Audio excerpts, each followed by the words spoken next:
चाय पर चर्चा में कार्यक्रम में हम सबसे पहले आपको तस्वीरों के जरिए नारी शक्ति दिखाने जा रहे हैं। आज महिलाएं हर क्षेत्र में अपनी छाप छोड़ रही हैं, कामयाबी का परचम फहरा रही हैं और उनकी इस ताकत को सब सलाम करते हैं। नारी शक्ति की ऐसी ही कहानियां हम आपको आज दिखाएंगे। आज हम आपको दिखाएंगे कि पूरे देश में द्रौपदी मुर्मू की चर्चा क्यों हो रही है। उन्हें एनडीए ने राष्ट्रपति पद का उम्मीदवार बना दिया है। कैसे वो एक टीचर से एक इस मुकाम तक पहुंची, ये भी आपको बताएंगे। और बात उस 105 साल की दादी की भी करेंगे जिन्होंने रेसिंग ट्रैक पर झंडे गाड़ दिए। बताएंगे आपको महिला समूह की उस पहल के बारे में भी जिसका मकसद महिलाओं के हुनर को पहचान और उनके बनाए उत्पादों को बाजार दिलाना है। उन बेटियों की कहानी भी आपको बताएंगे जिन्होंने अपनी मेहनत और लगन से अपने सपने को पूरा किया है।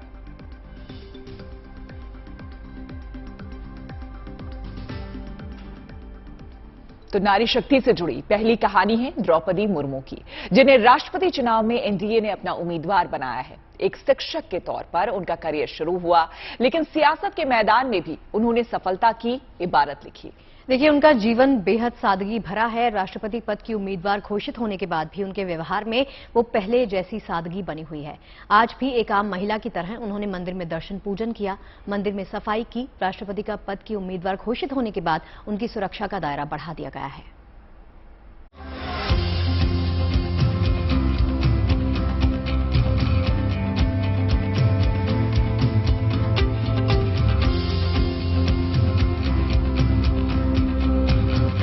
कल तक जिस नाम का जिक्र केवल कुछ लोगों की जुबान पर था, वो द्रौपदी मुर्मू आज सुबह कैमरों की जद में थी।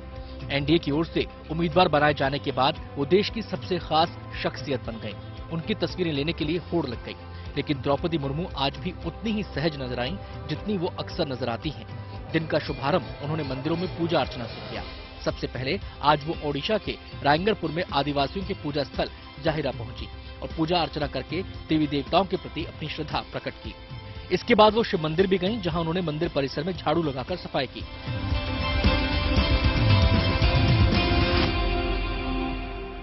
द्रौपदी मुर्मू का सियासी सफर न केवल लंबा रहा है, बल्कि उनकी राजनीतिक यात्रा साफ सुथरी मानी जाती है। एक अध्यापक से लेकर उन्होंने राज्यपाल तक का सफर तय किया है और अब वो राष्ट्रपति बनने की रेस में शामिल हैं। द्रौपदी मुर्मू की सादगी ने हमेशा लोगों का ध्यान अपनी तरफ खींचा है। उनकी यही सादगी और सहजता आज उस वक्त भी नजर आई जब वो रायंगरपुर में ब्रह्म कुमारी आश्रम पहुंची। हालांकि राष्ट्रपति उम्मीदवार घोषित किए जाने के बाद द्रौपदी मुर्मू की सुरक्षा बढ़ा दी गई है। उन्हें सरकार ने Z+ सुरक्षा दे दी है।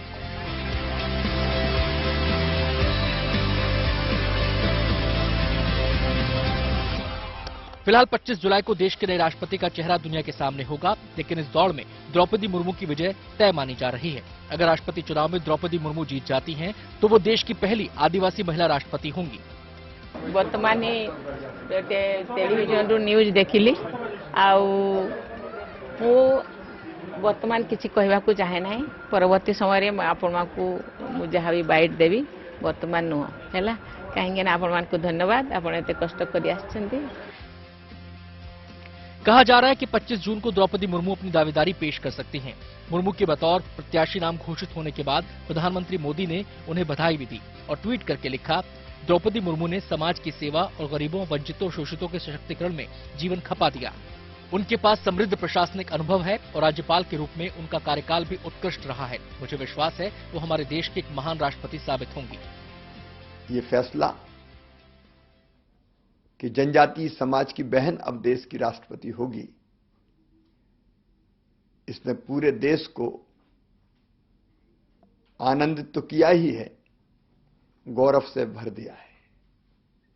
और विशेषकर जनजातीय समाज के लिए तो ये अत्यंत गर्व का विषय है कि देश में पहली बार जनजातीय समाज से राष्ट्रपति होगा।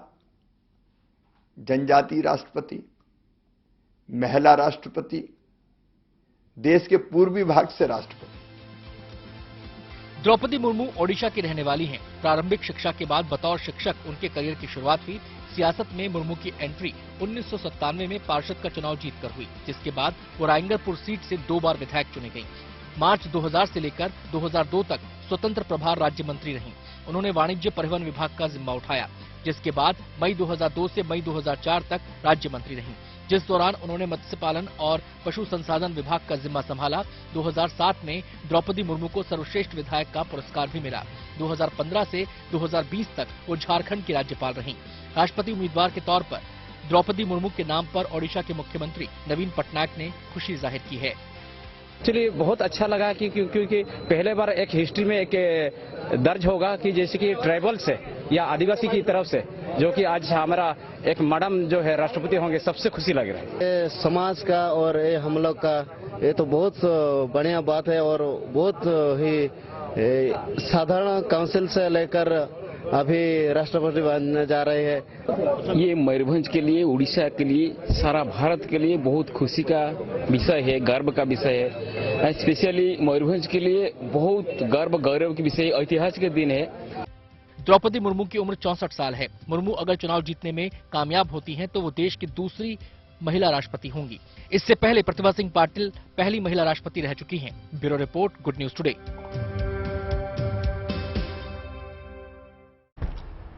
तो द्रौपदी मुर्मू की इंस्पायरिंग स्टोरी आपने सुनी और अब आपको सुनाएंगे एक ऐसी बेटी की कहानी जिनका नाम इतिहास के पन्नों में दर्ज हो गया है।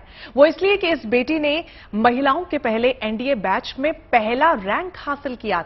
कामयाबी का परचम लहराने वाली इस बेटी का नाम है शनन ढाका। शनन की इस उपलब्धि से उनका पूरा परिवार बेहद खुश है। देखिए, उनके पिता और दादा भी सेना में रहे हैं। अपने पिता और दादा से प्रेरणा लेकर ही शनन ने सेना में जाने का मन बनाया। पिता के फौज में होने के कारण उनकी पढ़ाई शुरू से ही सैनिक स्कूल में हुई। दरअसल सुप्रीम कोर्ट के आदेश के बाद पिछले साल भारत सरकार ने एनडीए में लड़कियों के प्रवेश की अनुमति दे दी थी और ये बड़ी उपलब्धि शनन ने अपने नाम की है।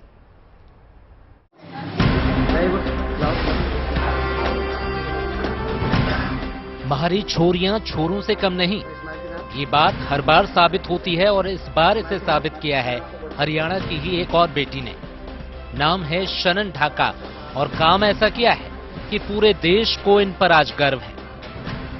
जब मैंने इसका पेपर देखा तो मुझे रियलाइज हुआ कि ये बहुत बेसिक सवाल हैं और वैरायटी ऑफ क्वेश्चंस हैं। तो अगर हम बेसिक्स हमारे स्ट्रांग है बचपन से तो इतना ज्यादा मुश्किल एग्जाम नहीं है। हर रोज मेहनत करो थोड़ी सी तो हो जाता है आराम से।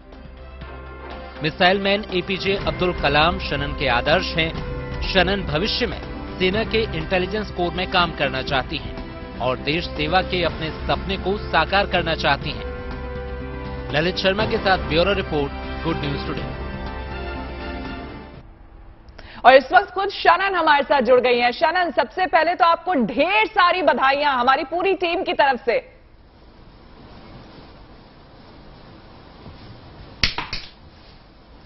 शनन, क्या आप हमें सुन पा रही हैं? बहुत बहुत धन्यवाद।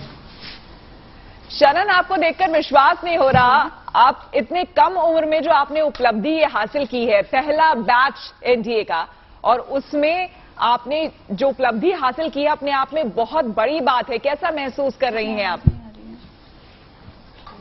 डिस्कनेक्ट हो गया। चलिए, शनन से हम बात करने की कोशिश करेंगे, लेकिन देखिए शनन को देखकर हम सभी आपस में भी बात कर रहे थे कि ऐसा लगता है कि अभी भी स्कूल में ही है शनन, बहुत छोटी सी उम्र और उसके बावजूद जो उपलब्धि उन्होंने अपने नाम की है वो अपने आप में बहुत बड़ी बात। शनन, अगर आप हमें सुन पा रही हैं तो आपसे हम जानना चाहेंगे कि इस वक्त आप और पूरा परिवार कैसा महसूस कर रहा है, क्योंकि बहुत बड़ी उपलब्धि आपने अपने नाम की है।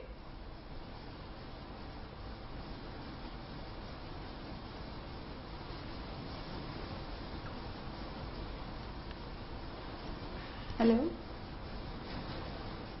शनन, क्या आपको आवाज आ रही है हमारी? शायद शनन बात कर रही है मगर उनकी आवाज हम तक नहीं पहुंच रही है।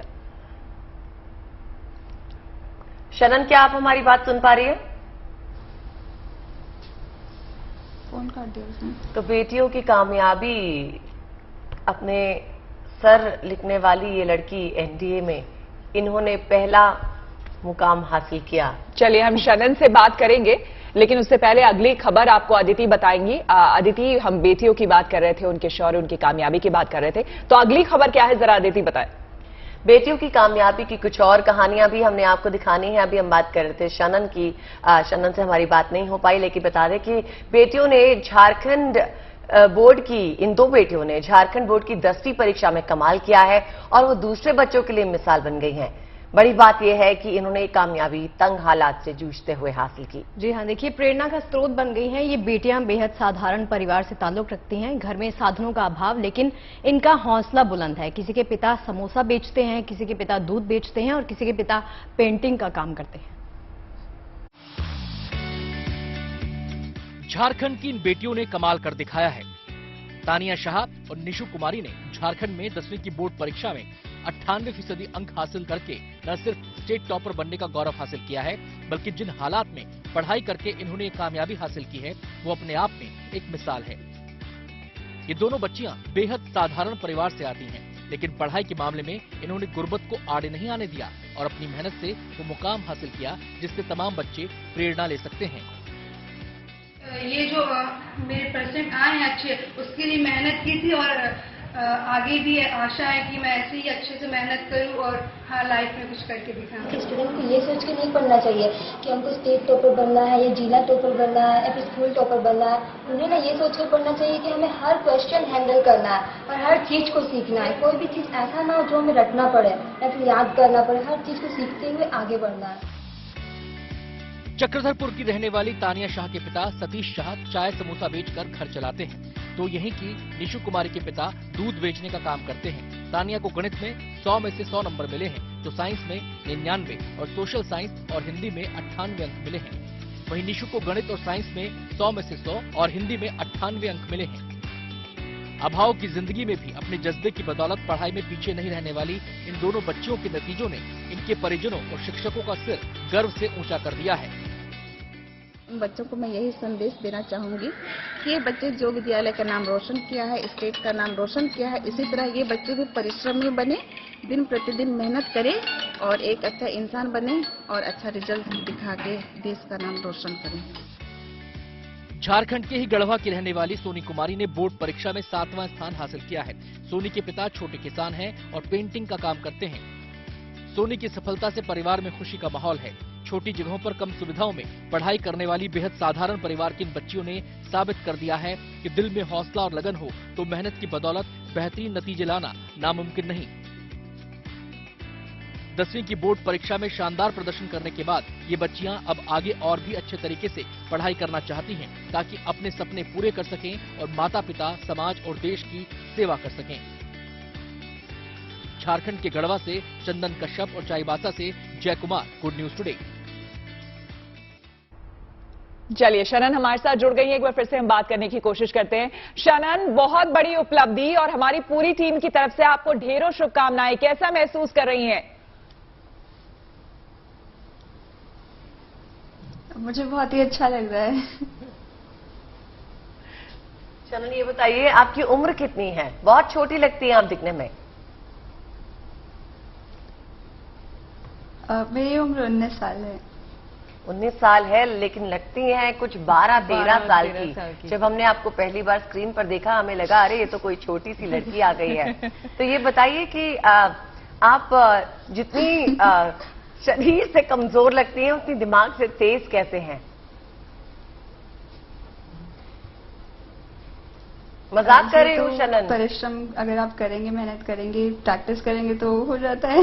अच्छा शनन, ये बताओ कि आपने इतनी बड़ी उपलब्धि हासिल की है तो आपकी इंस्पिरेशन कौन बना? क्योंकि जैसे हमने एक रिपोर्ट भी चलाई उसमें हमने देखा कि आपके पिताजी और आपके दादाजी दोनों ही सेना में थे, तो इंस्पिरेशन का सोर्स वहीं से आया?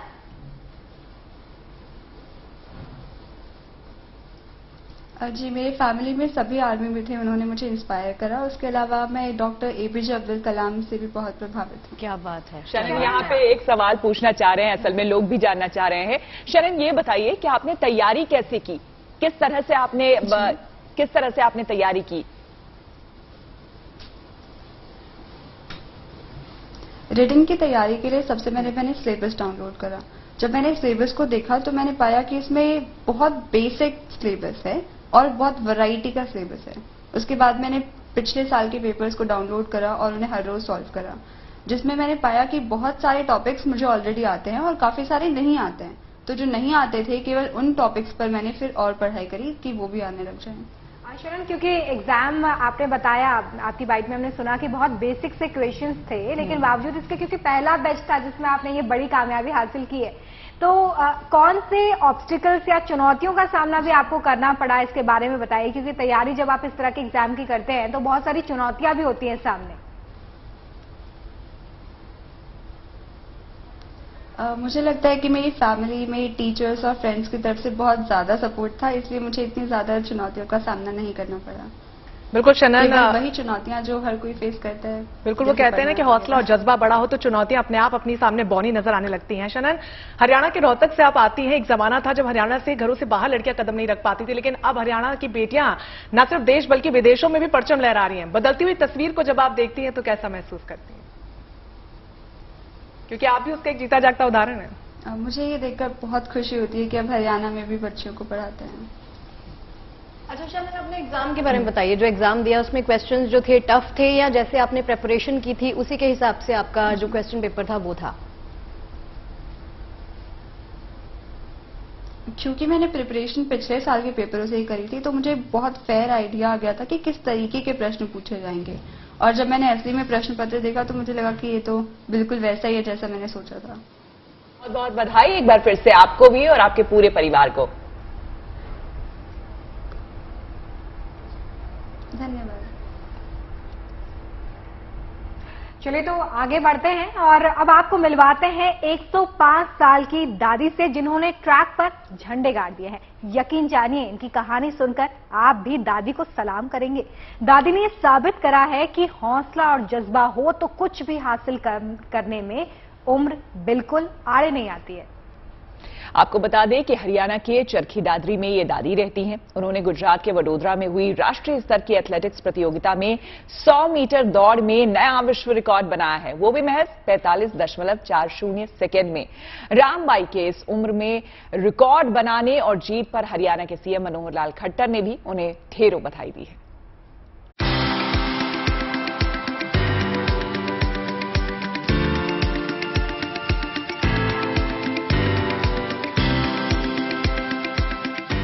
ये चुस्ती देखिए, ये फुर्ती देखिए। 105 साल की उम्र में भी जोश ऐसा कि युवाओं के पसीने छूट जाएं, जज्बा ऐसा कि रेसिंग ट्रैक पर जीत का नया रिकॉर्ड बना डाले।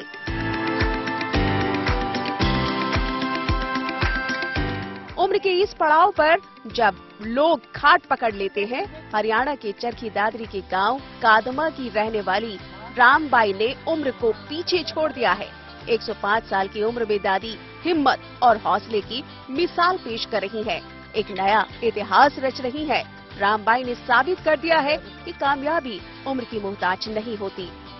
गुजरात के वडोदरा में हुई राष्ट्रीय ओपन मास्टर्स एथलेटिक्स चैंपियनशिप में रामबाई इतनी तेज दौड़ी कि 100 मीटर की रेस सिर्फ 45 सेकंड में ही पूरी कर डाली और इसके साथ ही रामबाई ने मानकौर का रिकॉर्ड ब्रेक करते हुए नया रिकॉर्ड बना डाला। मेरी सासू को 4 मेडल मिले, मेरे को 2, हमारी ननद को 1, हमारे हस्बैंड को 1। दादी अम्मा ऐसा कमाल पहले भी कर चुकी हैं। नवंबर 2021 में हुई दौड़ प्रतियोगिता में रामबाई ने 4 स्वर्ण पदक जीते थे। दादी का पूरा खानदान ही पदक वीरों से भरा हुआ है। बेटे, बेटी, बहू, नातिन सभी ने पदक जीते हैं, लेकिन दादी सब पर भारी। इस उम्र में भी रामबाई पूरी तरह से सेहतमंद है। दादी की सेहत का राज इनकी दिनचर्या में छिपा है। आज भी दादी रोजाना खेत के कच्चे रास्तों पर पैदल चलकर अभ्यास करती है, दौड़ने की प्रैक्टिस करती है। रोजाना 5 से 6 किलोमीटर तक दौड़ लगाती है। रामबाई के दिन की शुरुआत सुबह 4 बजे होती है और रात सोने से पहले किसी न किसी घरेलू काम में व्यस्त रहकर खुद को फिट रखती है। दादी की फिटनेस का राज इनके पौष्टिक खाने में भी छिपा है। रामबाई रोजाना 250 ग्राम घी हर रोज रोटी या चूरमे के साथ लेती है और रोजाना आधा किलो दूध भी पीती है। रामबाई गांव की सबसे बुजुर्ग महिला है। सब उन्हें उड़न परी, पड़दादी कहकर बुलाते हैं। कुछ कमाल करने की जिद और जुनून ने इन्हें आज भी जिंदा दिल बनाया हुआ है। जिंदगी को इस तरह जीने के हौसले को गुड न्यूज टुडे सलाम करता है। चरखी दादरी से प्रदीप साहू के साथ bureau report, good news today. तो हरियाणा के चरखी दादरी की इस खूबसूरत स्टोरी को दिखाने के बाद अब आपको लिए चलते हैं बिहार के मुजफ्फरपुर। यहां भी महिलाओं ने अपने हुनर को पहचान दिलाने का एक बड़ा कदम इसके लिए उठाया है। महिला समूह बनाकर एक महिला हाट लगाया गया है। जी हाँ, इस महिला हाट की खासियत यह है कि यहाँ पे कोई भी सामान बाजार से लाकर नहीं बेचा जाता। यहाँ बिकने वाले हर सामान को महिलाएं घर में खुद तैयार करती हैं। इस हाट का मकसद महिलाओं के हुनर को नई पहचान देना है।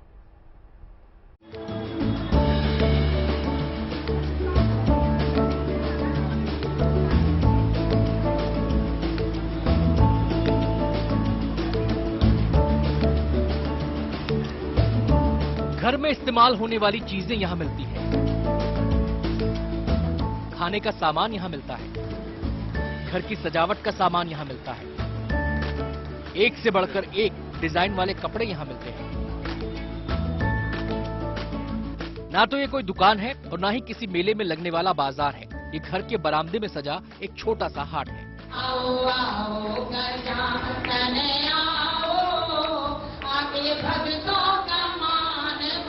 बाकायदा केक काटकर और मंगल गीत गाकर इस महिला हाट की शुरुआत घर के बरामदे में की गई है। इस हाट का मकसद है घर में ही महिलाओं द्वारा निर्मित सामान को बाजार उपलब्ध कराना। हमारे अपने समाज की महिलाएं ही जो घरेलू उत्पाद करके सामान बनाती हैं, उनको एक मार्केट देने का हम लोगों ने प्रयास किया है कि उनको एक मंच मिले। क्योंकि आज तक आप हमेशा देखते होंगे मारवाड़ी समाज या पंजाबी बिरादरी वो हमेशा इस तरह का ऑर्गेनाइजेशन करती थी और इस तरह का हाट लगाती थी या मेला करती थी, पर हमारे समाज का ये पहला मेला है। हमारा उद्देश्य है कि हमारे जो भी महिलाएं घर में अपने हाथों द्वारा निर्मित सामान जो बाहर नहीं निकल पा रहा है, उस सामान को हम बाहर निकालें। रोजगार जो कर रही है उसको, हाँ, जो वो कर रही है। अभी भी जो है कि हाँ, अभी भी लोग घर के बने हुए सामान का महत्व देते हैं। जैसे कि घर में बना हुआ चिप्स हुआ, घर में बना हुआ अचार हुआ, वो चीज अभी भी लोग डिमांड करते हैं।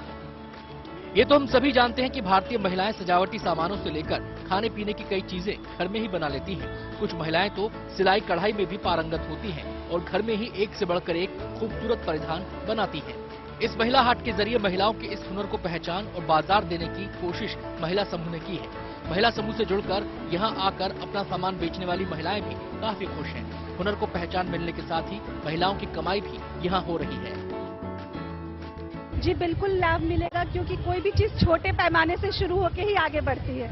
तो जमीन से जुड़ा हुआ आदमी बहुत आगे जाता है। देख सकते हैं मिथिला पेंटिंग करके बैग वगैरह पर लाई है। मधुबनी पेंटिंग भागलपुर का विवो से मेरा स्टफ है और बंगाल का है और प्लस मधुबनी पेंटिंग्स का है। कितना रिस्पांस मिलता है इस तरीके के महिला हाट जो खुद, क्योंकि बाजार तो छोटा है, काफी अच्छा रिस्पांस मिलता है। इनफैक्ट जैसे मैं बॉम्बे में रहती हूँ तो वहाँ पे भी मतलब लोग या बाहर इंडिया से बाहर भी लोगों का काफी अच्छा रिस्पांस रहता है। इस महिला हाट को पंख नाम दिया गया है। फिलहाल ये मुजफ्फरपुर में शुरू हुआ है। इस पहल से जुड़ी महिलाओं का कहना है, अभी तो ये शुरुआत है, अपने पंख के सहारे अभी तो बहुत ऊंची उड़ान भरनी है। Manibhushan Sharma, Muzaffarpur, good news today. और अब बात बुलडोजर वाले एक्शन की कर लेते हैं। आपको बता दें कि बुलडोजर का जोर तो अब यूपी ही नहीं बल्कि यूएस तक में दिखाई दे रहा है। तो लिए चलते हैं आपको न्यूयॉर्क, जहां पर बुलडोजर ने अपनी ताकत दिखाई। फर्क सिर्फ इतना है कि यहां बुलडोजर किसी बिल्डिंग पर नहीं बल्कि बाइक्स पर चला है। जी हाँ, दरअसल न्यूयॉर्क में बुलडोजर ने शोर और प्रदूषण फैलाने वाली बाइक्स को रौंद डाला।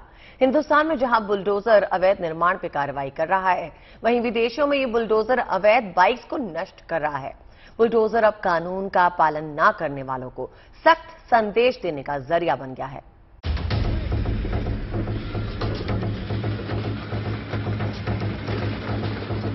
बुलडोजर ने रफ्तार पकड़ी और एक ही झटके में शोर मचाने वाली ये बाइक्स चकनाचूर हो गईं।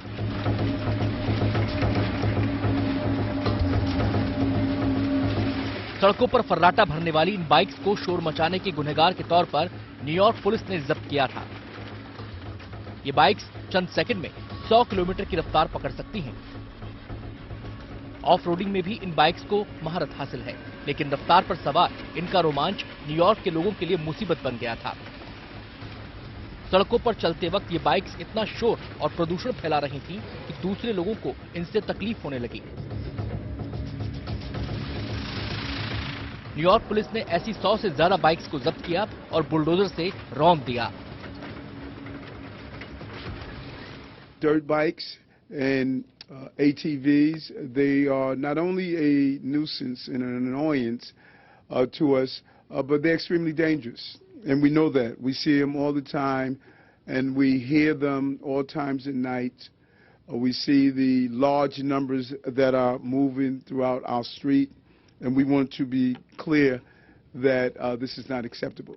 The NYPD heard the call, and they did a Herculean task to get rid of these loud, intimidating, and dangerous and illegal dirt bikes and ATVs that are on our street. And for years, we've witnessed what happens when they go under control or we do not enforce. They continue to grow over and over again. And I'm not going to give up on my promise and commitment to rid our streets of these.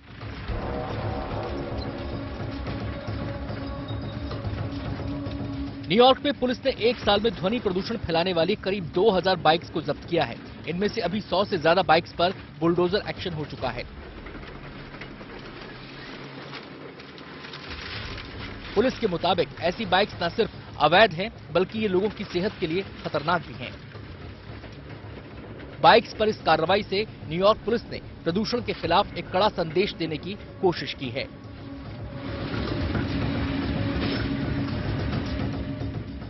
Bureau report, good news today. पेश है सुहाने मौसम की एक झलक।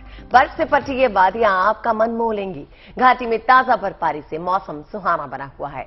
तुलैल में snowfall हुआ है। गुरेज घाटी में मौसम सुहाना है। रोहतांग के अटल टनल में भी इस वक्त बर्फबारी हुई है। कुछ जगहों पर आवाजाही में जरूर दिक्कत हो रही है, लेकिन बावजूद इसके सैलानियों की चांदी हो गई है।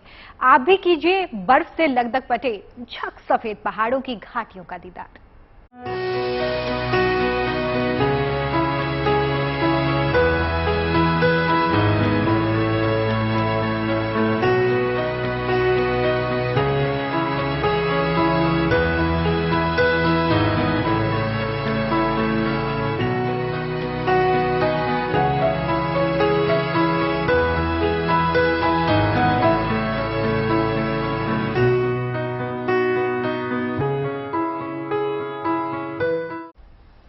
और चलिए अब आपको लेकर चलते हैं हेमकुंड साहिब। 19 मई से शुरू हुई हेमकुंड साहिब की यात्रा ने एक बार फिर से रफ्तार पकड़ ली है। पिछले दिनों हुई बारिश और बर्फबारी के चलते यात्रा को रोकना पड़ गया था। देखिए, यात्रा रुकने पर गोविंद घाट और घांगरिया के गुरुद्वारों में भक्तों को रुकना पड़ा था। धूप खिलने से मिली राहत के साथ ही अब यात्रियों ने बाबा के जयकारों के साथ यात्रा फिर से शुरू कर दी है।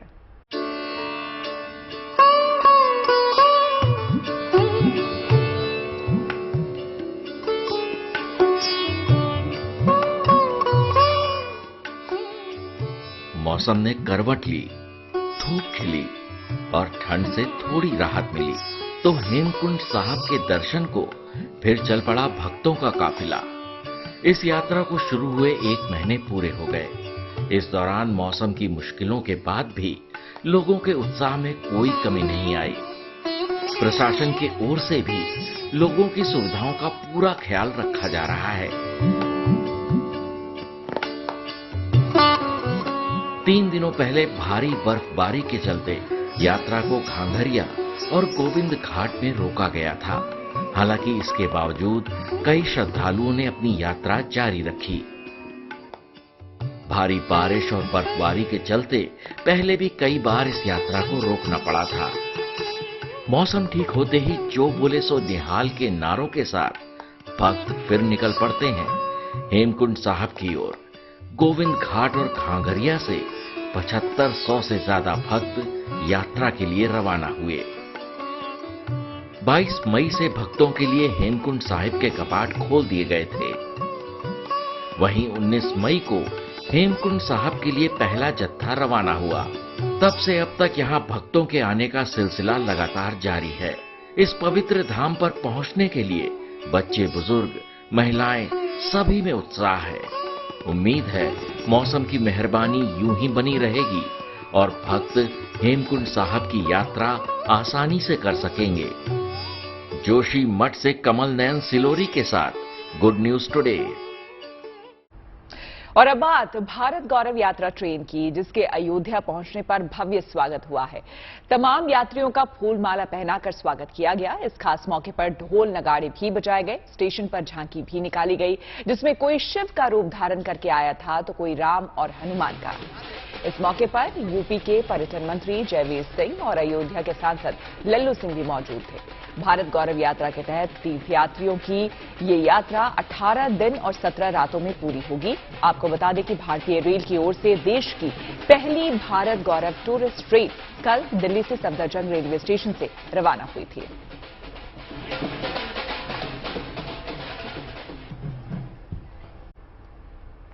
अब आपको लिए चलते हैं श्रद्धा के एक ऐसे धाम जहां की अनूठी भक्ति और शक्ति विश्व विख्यात है।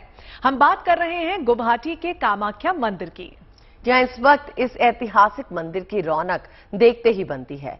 यहां अंबुबाची मेले की तैयारियां चल रही हैं। बड़ी तादाद में भक्त दर्शनों के लिए पहुंच रहे हैं। आप भी देखिए उत्सव की अनूठी झलक।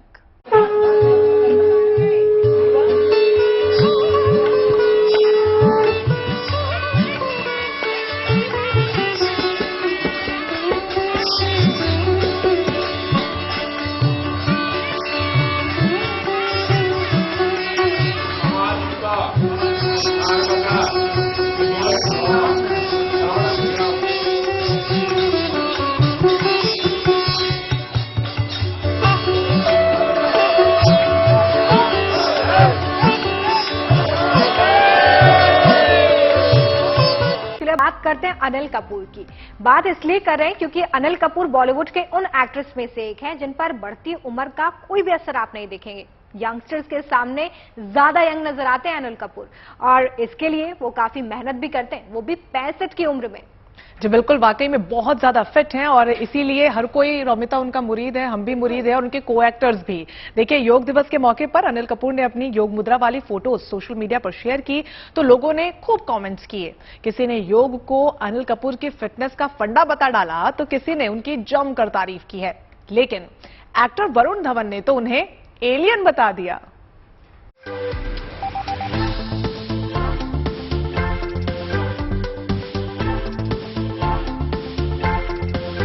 फिटनेस ऐसी कि अच्छे अच्छों को रश्क हो जाए।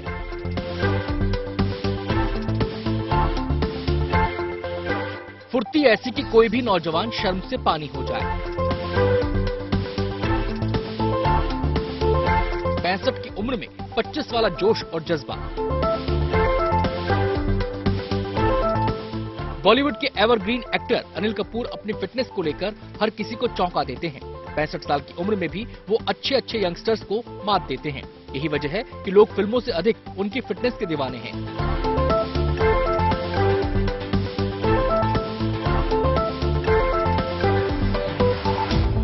उनकी फिट बॉडी को देखकर कोई भी कह सकता है कि बढ़ती उम्र मानो थम सी गई है। यकीनन उन्हें फॉरएवर युवा कहना गलत नहीं होगा।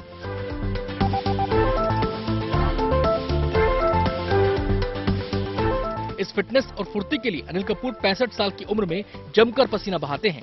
8वें अंतर्राष्ट्रीय योग दिवस के मौके पर सोशल मीडिया पर उनकी योग मुद्रा वाली तस्वीरें छा गईं।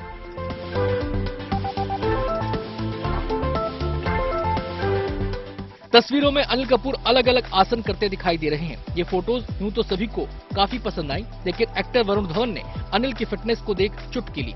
वरुण धवन ने अनिल से कमेंट करके पूछा, सर आप एलियन हो क्या?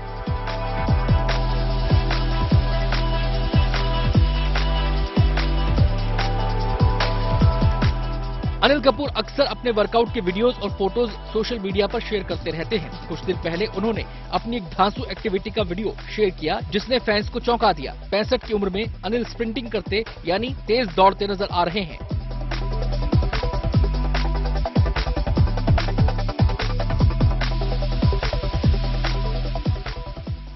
अनिल कपूर ने कोरोना महामारी के दौरान लगे लॉकडाउन के वक्त घर में ही जिम खोल लिया था। वो साइकिलिंग करते हैं, योग करते हैं, कई किलोमीटर तक दौड़ते हैं। मतलब उनकी फिटनेस उनकी उम्र को छिपा देती है। कोई अंदाजा भी नहीं लगा पाता कि वो असल में किस एज ग्रुप के हैं।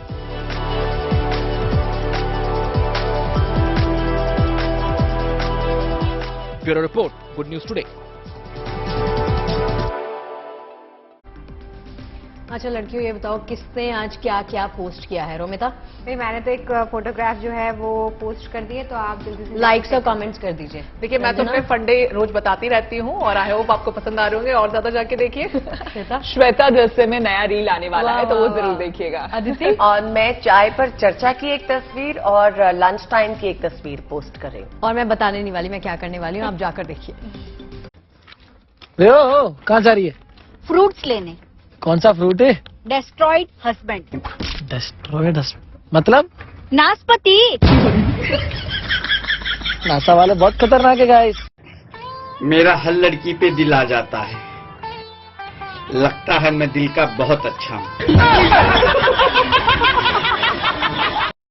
हाँ, कल तो तेरे देखने वाले आए थे यार। हाँ, देखने वाले आए थे। पसंद कर गया मैंने सुना है। पसंद तो कर गए, पर उन्होंने मुझ में देखा क्या है? इतना तो काला हूँ यार। अरे ना यार, इतना भी काला ना है, स्मार्ट है यार। अगर स्मार्ट होता तो घर वालों की मर्जी से शादी ना करता। अच्छा हाँ। बिल्कुल सही कह रही है तू। दुनिया के सारे नोटों पे मर्दों की फोटो है और कब्जा औरतों का।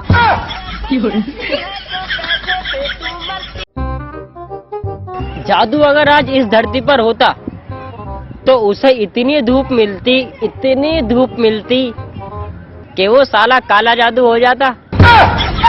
दोस्तों कई बार ऐसा होता है कि आपको कोई गाना नहीं आ रहा होता, लेकिन फिर भी आपको वो गाना होता है, तो उस वक्त में क्या किया जाए? जितना आता है उतना गाइए। जैसे कि ब्राउन मुंडे, अब आगे का नहीं आता, तब क्या करें? सीधा मुंह में उंगली डाल दो और ऐसा दिखाओ दांत में कुछ फंसा निकाल रहा हूं।